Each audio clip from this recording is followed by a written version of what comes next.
kelas wali mah lalaunanana menuju Allah, gandengna menuju Allah, jahatena geus infirod nya mah geus deka Allah bae hiji Allah, hiji be Allah nya mah geus. Nah ndek datang kadinya teh Seki Holid geus loba santrina, geus luar biasa ilmuna, bahkan geus diwali-wali ku masyarakat teh. Pat santri beralik kabeh, pat nu mingguan ge arareueuh, nu bulanan arareueuh, akhirna gering batinnya nah, gering parah. Justru keur gering gitulah Allah mere hidayah. Cet balik deui ka aslina.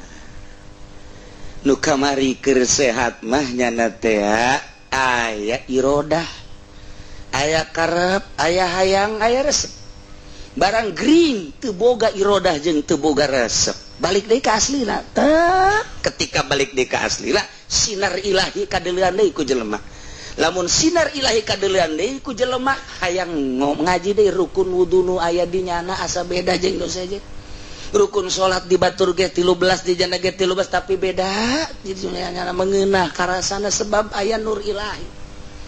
Kuari balik deui kuari teh nu ngaraji padahal cenah gering keneh nu ngaraji geus aya deui dongeng ngaranna ge padahal mah tahunan. Dongeng mah atuh 10 menit haju garing deui bae aja. Ya dongeng. Terus loba deui nu ngaraji mama gereja ger be abdi bade masantri mama gereja ger anak abdi kari mama ger turun. Oh. Berarti sidar ilahi tah nu ngamangpaatkeun ilmu mah. Lain ilmuna sinar ilahina. Cek Imam Ghazali sapira fikih atuh bisa didebatkeun tapi nur ilahi nu mahal.